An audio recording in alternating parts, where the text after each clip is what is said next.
ఒక విలువైన మాట నేను చెప్తాను.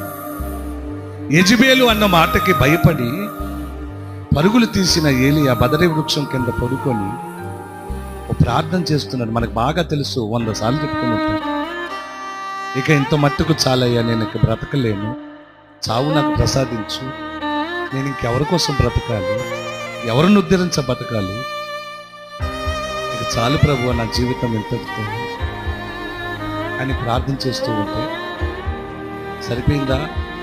సరిపోయిందయ్యా, అయితే సేవ చేయలేవా, చేయలేనయ్యా, పరిచయం చేయవా, చేయలేనయ్యా, ఇక సన్నిధులు నాతో గడపవా, గడపలేనయ్యా, ఇక ఏమంటున్నావు అని ప్రభు అడిగితే చావు కావాలంటున్నానయ్యా.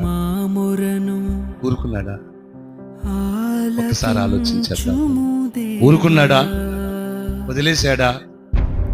ఎంత సేవ చేసి ఉంటాడంటారు ఏలియా గారు, ఎంతమందిని ఎదుర్కొన్నాడంటారు.